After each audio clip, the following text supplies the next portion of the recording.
which is sad. There was a time in my life where I was an ENT for 5 years.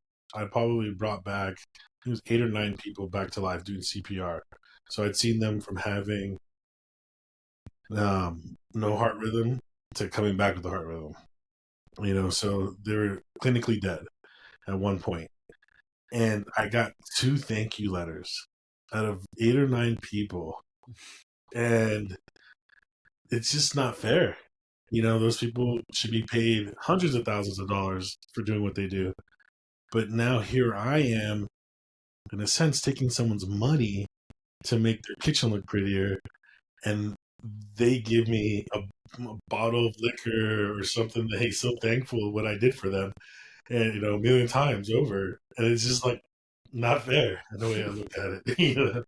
Must be nice to be a business owner. Welcome to the podcast where we interview business owners and get actionable tips and exclusive insights. Check out our newsletter coming out every other Monday at mustbenice.news. Hey, Jesse. Welcome to the Must Be Nice podcast. How are you? Nice. I'm nice. That's good to hear, man. That's good to hear. Well, we're in your house in Chino Hills, California. Thank you for having us here today. You're always welcome, Josh, anytime. And it's a really nice house, and obviously you're a business owner, and we're here to provide what your life story and your business story kind of is. That way, it's accessible to those who also want to be business owners as well. I mean, so let's get right into it. I mean, who are you? Like, what do you do? And what's your business? Well, I appreciate you having me on your show, podcast, whatnot. My name is Jesse Quintana. I have my own business I'm a licensed contractor. So I do everything for indoor interior home remodeling. I do a lot of kitchen cabinets, so fully kitchen remodels, from cabinetry to countertops to floors to backsplash, paint, the whole nine. And then I also do a lot of restrooms. Seems like restrooms are really popular at the moment. I've been really busy doing a lot of showers. I do all brand new showers that we remodel from old. So a lot of times people are taking out these old tubs, putting in new walk-in showers. So I'm the guy that would come out, I measure, I talk with you, I give you a proposal, an estimate, and we go from there. Most people are calling me back. I'm closing about a good 90% of my jobs, which is really good. That took some time. You got to really learn some sales to get to that point. But other than that, that's what I do. I have my guys that work for me. They're under my business license. I got 12 employees. I have a set of crews. So I do 2 flooring crews. I have 2 tile crews. I keep those really busy with showers and all. I have 1 cabinet crew. I have 1 fabricator that does all my countertops. My only overhead is my fabrication shop, which is in Anaheim, California, which is like the meta of our area, which is Orange County, San Bernardino, Inland Empire, LA County as well. Everyone knows of a place in Orange County, Anaheim area called Tile Row. And the only overhead I pay for is I pay 4 months out of the year for my fabrication shop, because I'm not there cutting all the time. We don't need to anymore.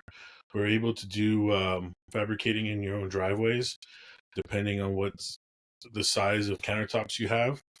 And so I have a good, my old business partner, when I used to have a showroom, he pays 4 months for the fabrication shop. His cousin, who's also in the same industry, pays the other 4 months. So we really do split our overhead when it comes to fabricating shop down to 4 months instead of 12 months a year paying rent. So again, I used to have a showroom for years.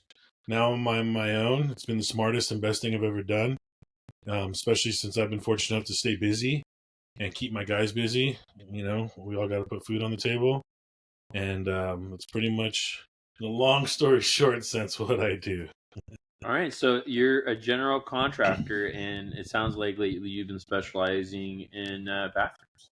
And you're also doing a renting a fabrication shop in Anaheim for 4 months out of the year. What in your so you really don't have this overhead you're speaking of. So what does that mean? What are you not spending money on? Well, let's back up a little bit. So I started off as a salesman for a company, big company. I call LA Carpet. A lot of people seen a lot of their advertisement. They advertise a lot, so they get a lot of people calling in for estimates. The only thing is, I seen how poor they would handle some of these jobs because they're really good with carpet and some flooring. But when it came to kitchen cabinets, they were advertising for showers. It just overpriced, and then the quality was just not there. They just couldn't handle the flow of how many people were purchasing and having good installers.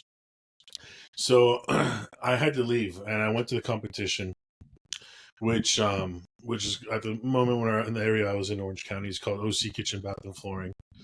And there I learned everything else other than sales. I learned the business side. I had to order the material. I had to schedule my installers.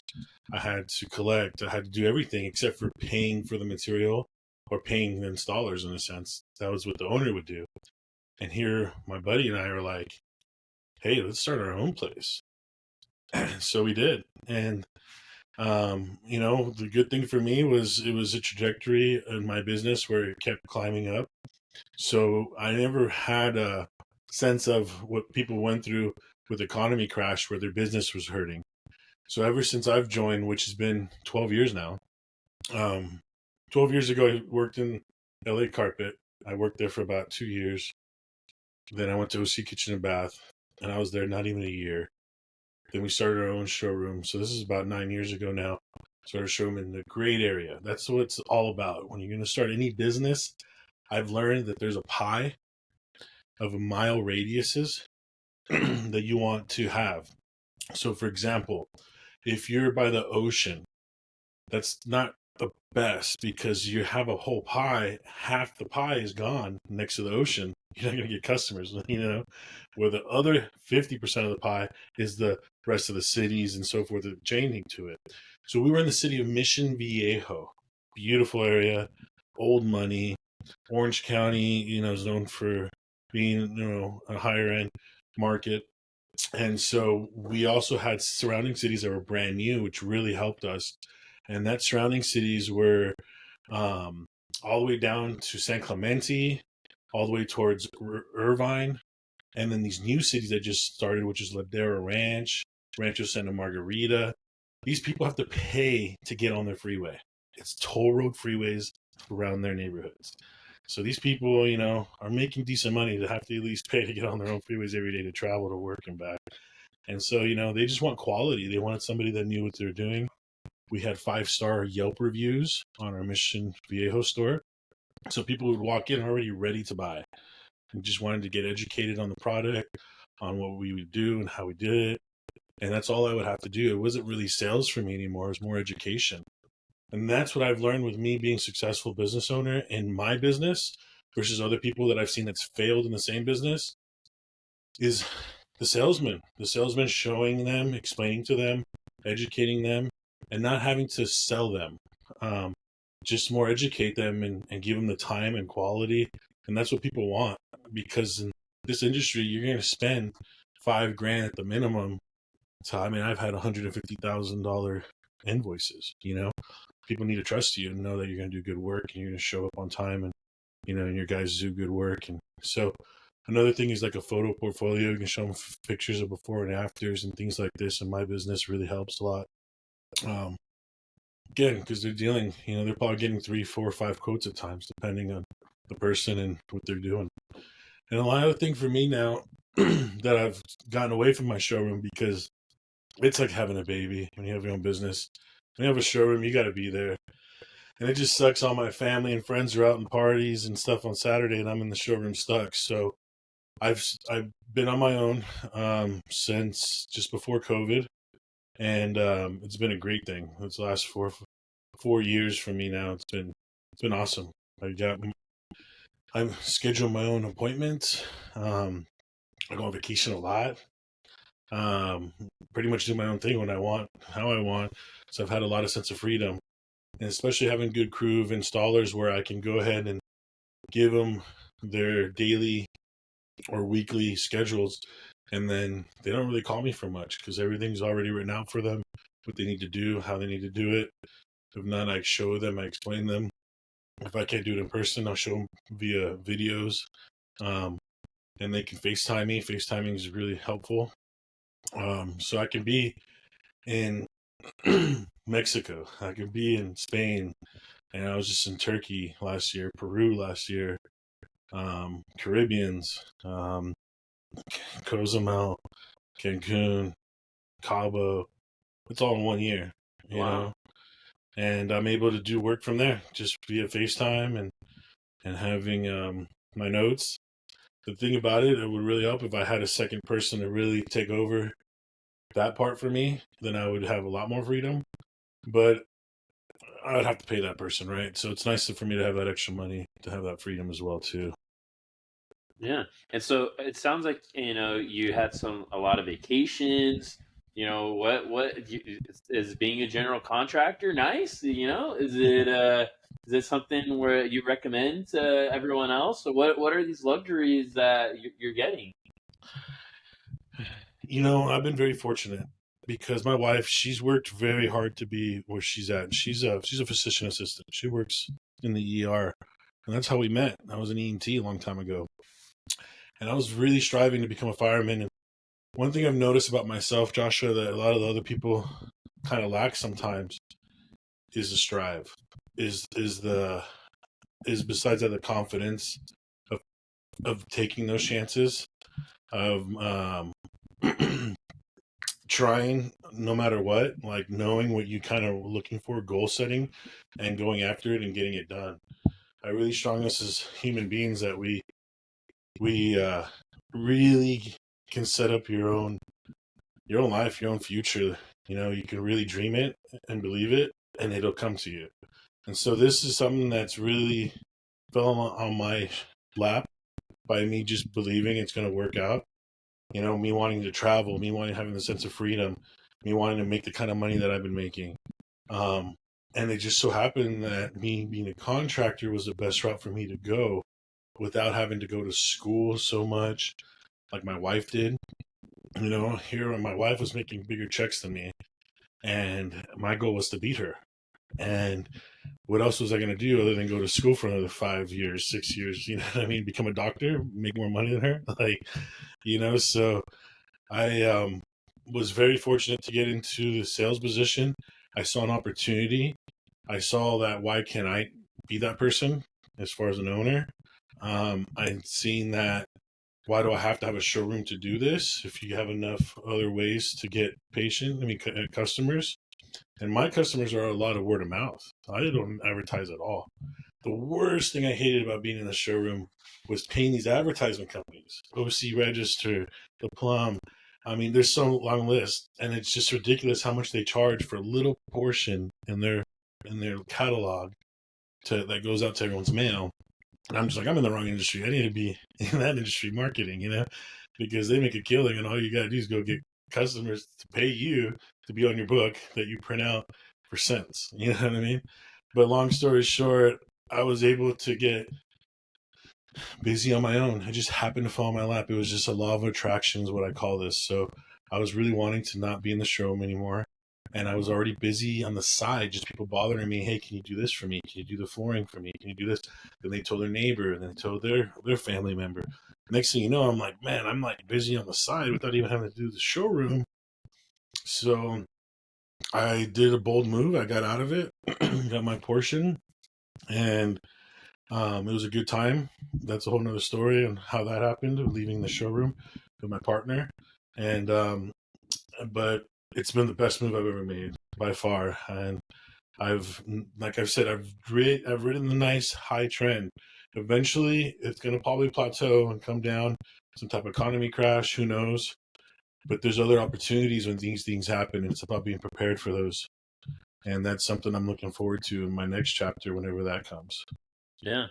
And so, this life that you have now, you're free, you're traveling, you didn't have to go extra years of school, right? You know, I mean, obviously, it wasn't all that easy to be able to be in that position. Like, where did you just learn by yourself with YouTube? Did you have a mentor? What really got you, over the barriers, over the humps, answer your questions? Great question, Joshua. So I'm a Class B license um, contractor, General B, that would work under.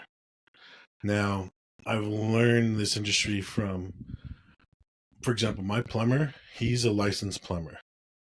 And he's the only thing that I subcontract out is plumbing, electrical, and painting. And the reasons why is more of liability. And two, I've learned in this industry, you live and you learn, right? And exactly, Joshua, I've gone through flaws, some bumps, but it's made me stronger and made me learn more. I also learned that you don't have to have your own contractor's license. Um, there's a lot of showrooms you go out there and they say they're licensed and this and that. Doesn't mean that the person that owns it is the licensee. And that's how I run it. So it also has less liability on me. Let's say somebody were to come and sue me or anything like this.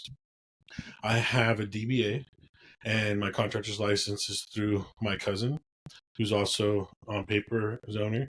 He's got his own commercial side. I do the residential side. And that's how I balance and this is how I run my company. And it's actually a smart way for me to do it. If I really need to go and get my own, I can. The only thing is with that is just, license, insurance, bond, all that. I already have that through my cousin. So it's something else that I learned through the industry that you don't need to have to go to school to become a licensed contractor, to have your own contractor's business. Interesting.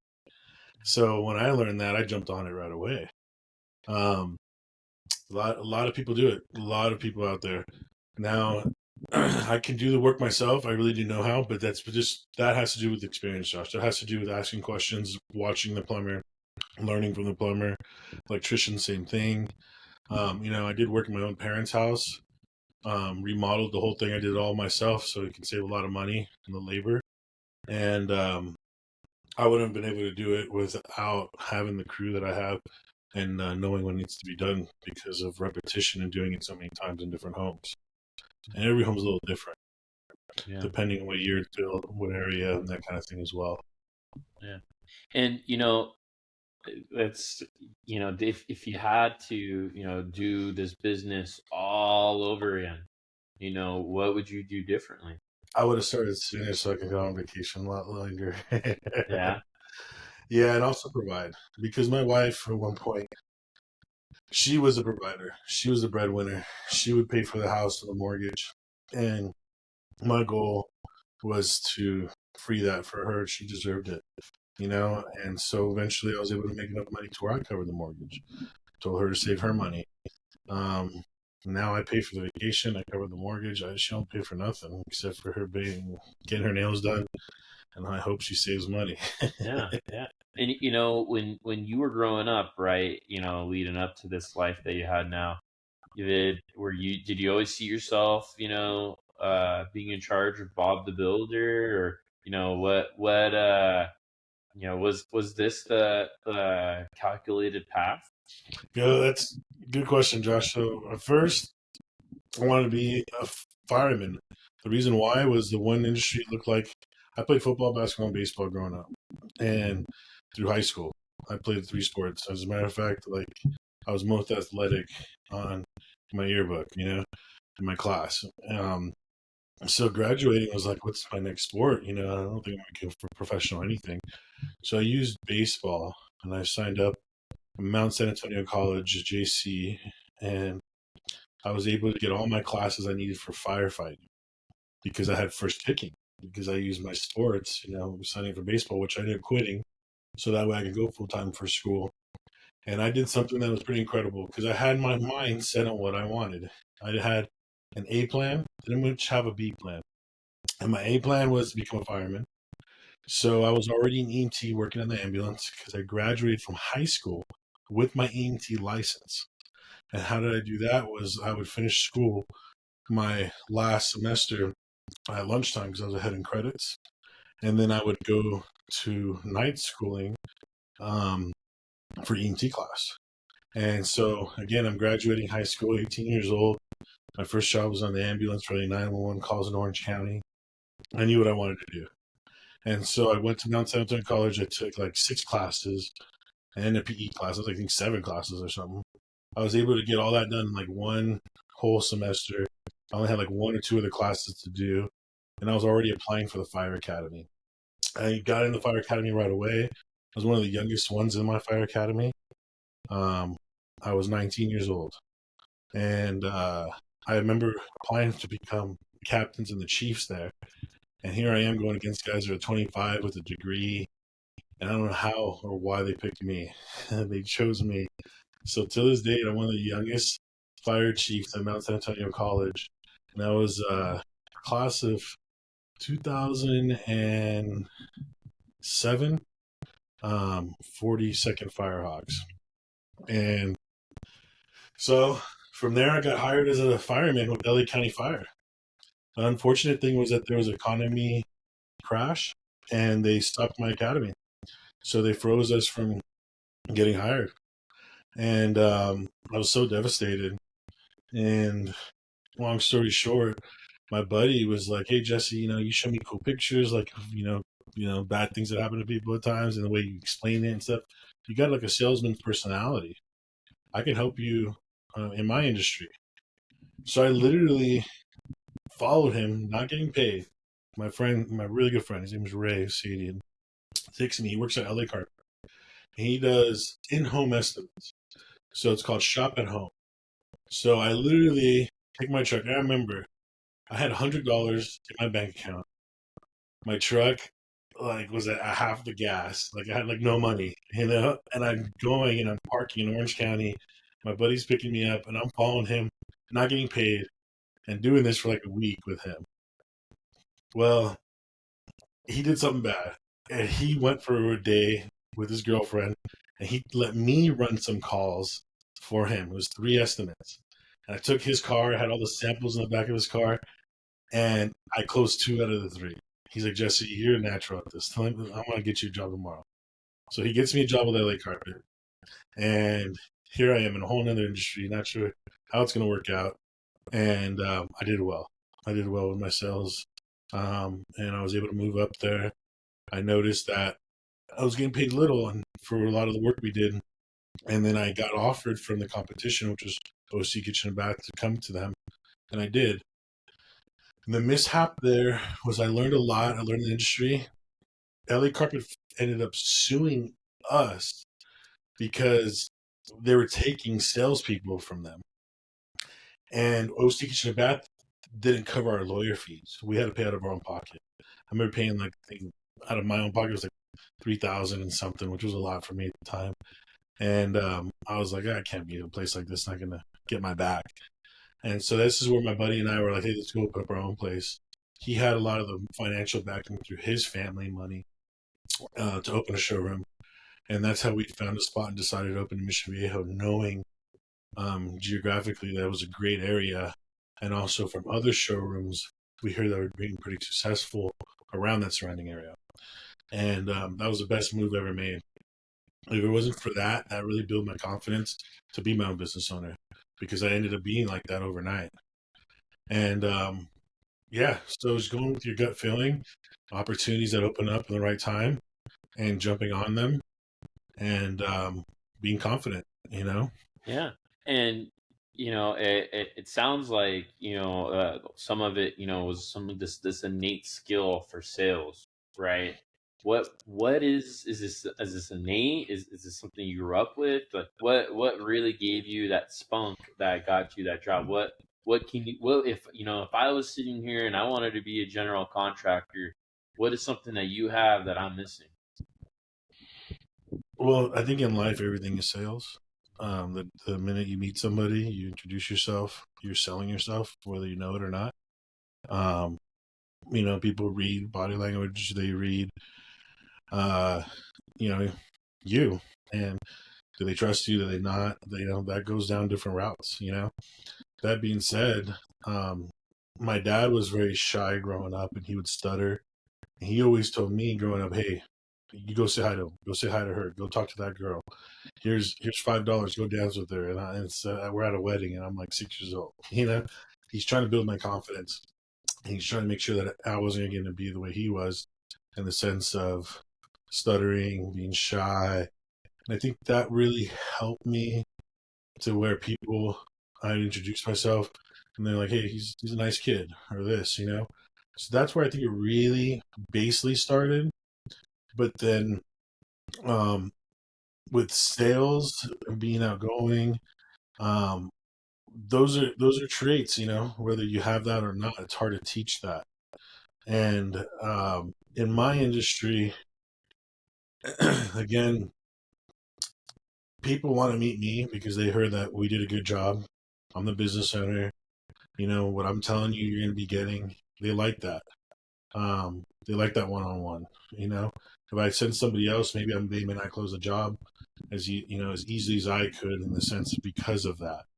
So I used to use a business tactic. Even when I was working at LA Carpet, I wasn't the business manager for that location, but I put it on my business card. I'd ask him, "Hey, put Jesse the manager," and that would help a lot of my sales. Just being like, "Hey, my name's Jesse, I'm the manager here," blah blah blah. Like that already psychologically sales helps. You see what I'm saying?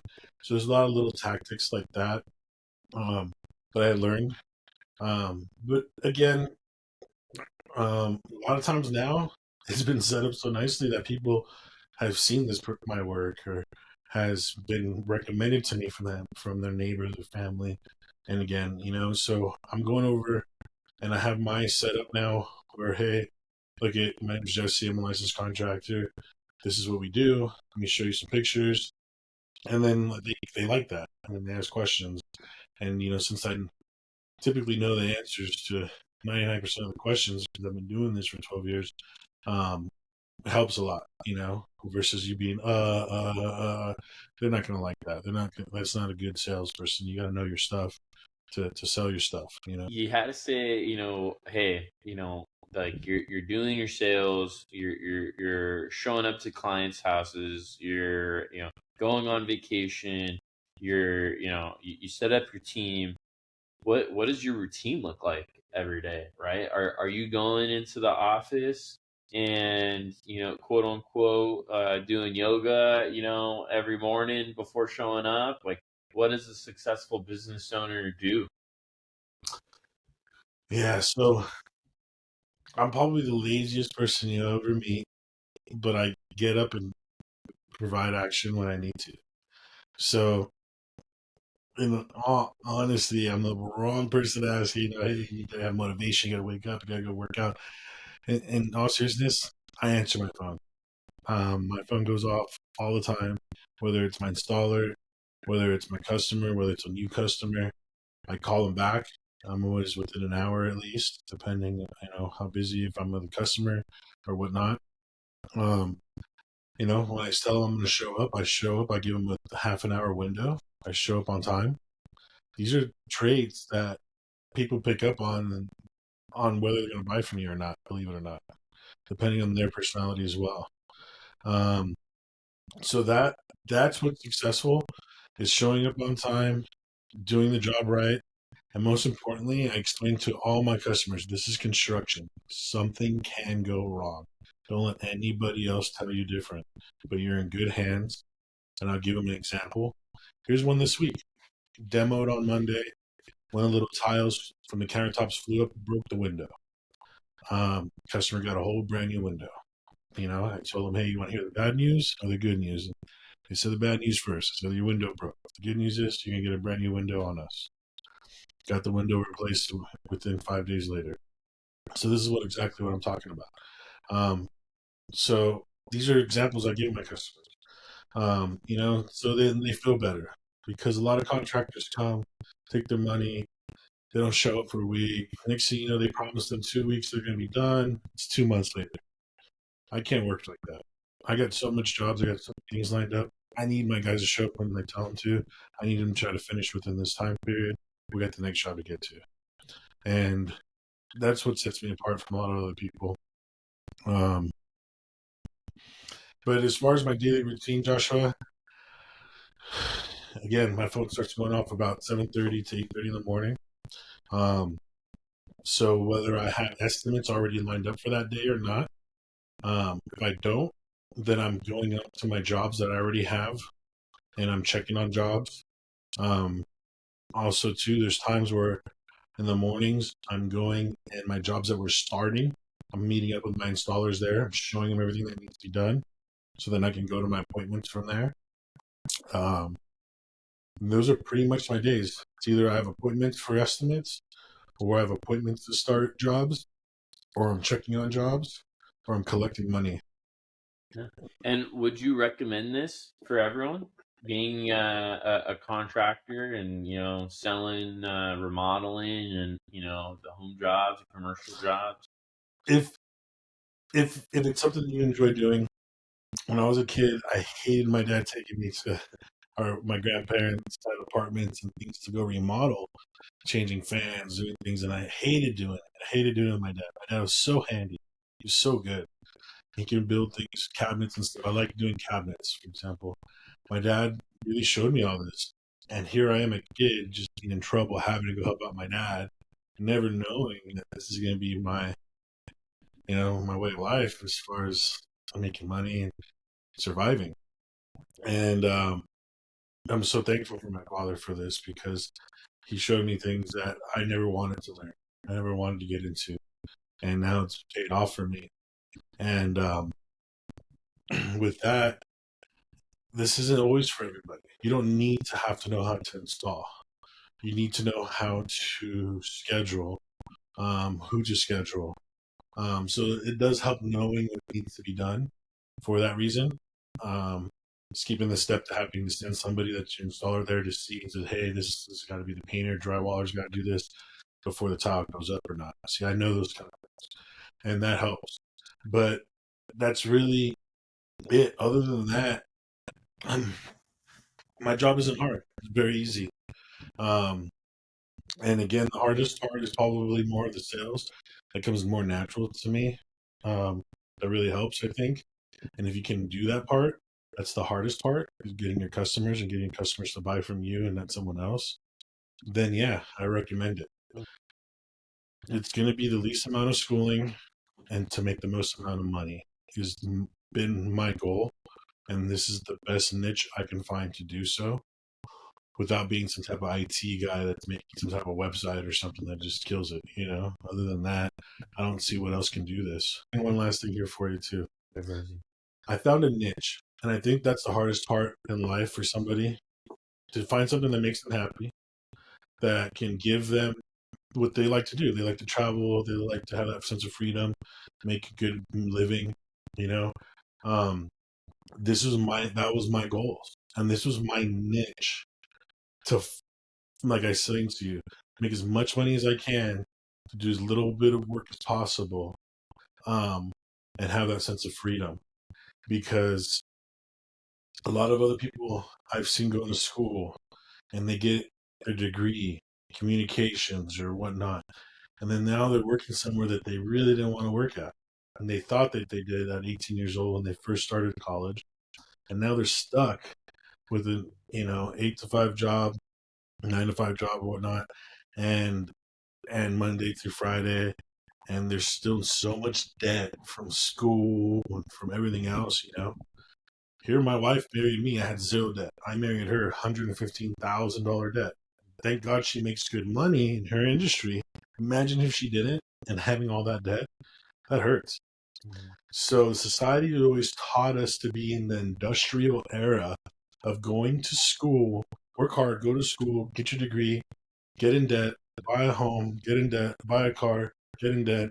Now you're a slave to the lender from the rest of your life in a sense. That's the industrial era. We're not there no more. Now we're in an era that trade school might be smarter. Becoming a plumber. I see plumbers that make a killing and they, make more money than doctors. And they didn't go to school like a doctor did. They didn't have the school debt that the doctor did. Electrician, same thing. My electrician, he makes a killing, you know. Um, this is something I'll teach my kids. You don't have to. As much as everyone has always told me, go to school, work hard, this, that. I got cousins that did the same thing, and they're still paying off their school loans, and they're not making good money. And here I am, the deadbeat that didn't make it as a fireman. It wasn't my calling, It was something else I needed to do to have the sense of freedom I love to have, and to most importantly provide for my wife. That was my goal. So it sounds like you don't regret going to school at all. No, I don't. I don't. I always felt like school to me was something that was forced upon, learning that you're not going to use. So unless you figure out what you really like and want to use, then focus on that and put it out there. I call it the law of attraction, call it power of prayer. But I believe when I tell myself I'm going to be like this, I'm going to do this, I put it out there, and no one else can change my mind. It's going to happen. There's so many times I've like gone to an estimate, I've quoted somebody, anyway, I'm like, this is a done deal. Like it's going to happen. I get a phone call 3 days later, and here I am closing a $50,000 job or something. And I don't think that just has to do with all just luck, in a sense, but you plant the seed and you let it grow, and it's going to grow. Yeah. And when now you're going to vacations. What do you do to manage your business on your vacations? So again, my phone goes off in the mornings. And vacation, so you're in Mexico answering phones at Yeah, 3 a.m. or yeah. what's going Sometimes I'm on? FaceTiming, man, while I'm having a nice breakfast. Um, Again, sometimes I'm doing what I'm doing, and I get back to you 2 hours later, and it is what it is. But I've got it down pat to where I know who's installing and what days, what I need. So sometimes what I'm able to do when I do plan my vacations is I plan around them. So my phone isn't going off as much. And those phone calls I am getting when I'm on vacation are new customers, or customers that are trying to schedule an appointment for me to come out. And the nice thing is I'm able to tell them, I'm so sorry, I'm out of town. I'll be back in 4 days. Can we schedule something when I get back? And 99% of the time, they're like, yes. You know, um, the nice thing about my customers, and this is what really sets me apart, I think, Joshua, from a lot of other contractors, we're friends first, and then they're my customer. You see what I'm saying? It's like you got to sell yourself before you sell your product. So you've already closed that deal by selling yourself. They're buying from you, not what they're buying. See what I'm Yeah, saying? yeah, And that's what really made me most successful. It's like, oh hey John, oh blah blah blah. That's awesome, man. This and that. I go to their house. I see Dodger stuff around. I like the Dodgers too. We talk about the Dodgers or whatever it is. yeah. And then we get into, okay, well, what do you got going on? What can I help you with in the kitchen? I'm like the guy that's going to come like a doctor, come and fix what you want fixed. That's the way I look at it. You know what I mean? So I'm here to help. So, what does the next like 5, 10 years look like, right? Obviously, you had goals to when you went and set this business. What are your This is new a great goals? question. Yes. Um, so my law of attraction, like I explained to you. So a lot of people are scared about an economy crash. I really need this housing market to come down. It's been so high. I see people paying ridiculous amount of money for homes. I see people outbidding other people for 60 grand over what they're asking. It's just crazy. And I've had other customers that have been very successful. I've watched one customer, for example, and I got about 8 that are like this. She bought a home in Orange for 600 grand and fixed it up. I'm the one that fixed it up. And then she sold it. And then she bought another house in Orange, did the same thing. Then she made more money from all these. So then she went to Huntington Beach. We did like 3 homes in Huntington Beach. Then we went to this whole new area I never even heard of called Rossmore, which is like out, Altaloma? no, Los Alamitos. Los Yeah, Alamos. it's right where like Long Beach meets up. It's like the 405 and the 605 meet up. Anyhow, it's Rossmore area. And she did like 3 more homes there. Now she lives in her dream home in San Clemente, paid off from her buying and flipping. And I'm like, why can't I do this? And that she's not the only one I was doing it for. And I'm just like, I'm a contractor for this other lady. There's this fireman that I know, and I've done about 8 homes with them in only 3 years. And they're still doing it right now. And I think the market's kind of shaky to do it because it's really high. They're not making as much profit as they were before, but they're like the people you see on TV, flip or flop. Literally, the difference between them And that show is that they don't have a camera crew filming everything. That's the difference. And I'm that contractor that would be on there doing things, right? So there's opportunities when the market comes down, and there's there's not enough homes to be sold for how many buyers there is at the moment. Eventually, I'm hoping that'll flip around. There's a lot of homes, not enough buyers, and then that's my opportunity to jump on things. And the economy crashing isn't gonna like hurt me. It's gonna help me. I'm gonna take advantage of that time. And so it's about being prepared for that, and that's what I've been preparing myself for. I've been saying there's gonna be a crash the last 3 years. I think COVID kind of gave it a hump for it not to happen with all these people getting money from the government and things like that. Kind of prolonged it, but eventually it's got to happen. There's got to be some type of bubble pop or whatnot. So this being said, Joshua, this is my long-term goals to have own multiple properties, whether I buy them and flip them, depending, or hold on to them and rent them. And I'm gonna be a property manager, and I'll be making money off people's rent all day. And that's gonna be my retirement plan. And if you weren't a business owner of what you're doing right now, what would you be doing? Working as an EMT, if I didn't go to school to become a nurse like everyone else told me to do. Yeah. The best thing that ever happened to me was my grandfather passed away in 2012, unfortunately. And I feel like he's been a good guardian angel because after he passed, just other things in my life had happened to where I stopped working in the hospital, um, and things like this, and I jumped on getting into this industry that I'm in now, and getting my buddy Ray help me just align the things that happened. That was just like I went with the flow and I adapted with it, and I saw an opportunity in an industry that I didn't have to go to nursing school. I didn't have to do that to make good money. And none of that. Ray was he's an older friend of mine. He was my best man at my wedding, because he saw things and he helped me in a time of my life where I really needed help, more financially to provide because I wanted to marry Angie and I needed to make sure she's not going to marry just some EMT and here she's a PA, for example. A lot of people in the world look down on that, right? But also stop caring what other people thought and just be yourself, and your light will shine. Because the minute I always, like, for example, my wife's family kind of do look upon like, hey, she's a doctor, I'm not, kind of thing. So I wasn't probably ever good enough. And I always wanted to say, when I make more than her, I want to show them my paycheck.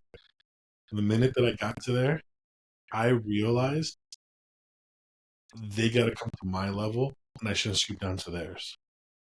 I didn't have to show them my paycheck. I got to that point and I was realized, well, at one point I felt like, what can I bring to the table to be at their table?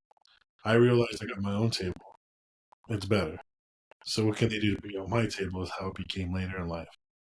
Because I stopped, thinking, oh, what do they think about me, and started doing my own thing. And then it's worked out the best, man. It's been great. Well, last words for, the business owner that's, sitting across from you, or someone who's, in their 9 to 5 wanting to be in your shoes. Um, like I said, just try to find the right niche for yourself. That makes sense. Sometimes people's side hustles become their main hustles, but you got to take, that leap of faith and do it. Whether you're into photography or whatnot, if you are into that makes you happy, then even more reason to do it. I'm very happy being a contractor, and here I was hating to help my dad on the weekends doing construction stuff. You know what I'm saying? And here I'm making a living doing it, and it's been a lot more rewarding, and which is sad. There was a time in my life where I was an EMT for 5 years. I probably brought back, it was 8 or 9 people back to life doing CPR. So I'd seen them from having no heart rhythm to coming back with the heart rhythm. So they were clinically dead at one point. And I got 2 thank you letters out of 8 or 9 people, and it's just not fair. Those people should be paid hundreds of thousands of dollars for doing what they do. But now here I am, in a sense, taking someone's money to make their kitchen look prettier, and they give me a bottle of liquor or something that he's so thankful what I did for them, and a million times over, and it's just like not fair in the way I look at it. Thank you, Sharework Web Design, for sponsoring Must Be Nice. They make incredible websites at an affordable price with unlimited revisions. You can get your website or web store at an incredible price. Use the Must Be Nice in all caps promo code for 30% off. You can see on their website different samples of work they've done. You can schedule availability based on your calendar and theirs. And also, you want to check out an example website? See ours, the mustbenice.news website. Perfect example of what they can do and the type of work they offer. Yeah. Well, I know your website was created by ShareWork, our sponsor. That's right. How was that? It was great. It was great. Matter of fact, that's how I got to know you, Josh. So you get to know people through different things you use, and I was here and I was gonna thinking about passing out a flyer just in Chino Hills because I love this area, and my buddy who's in real estate wanted help with flyers, so I figured, hey, I better create a website. I'm gonna put that on my flyer and make it look more legitimate.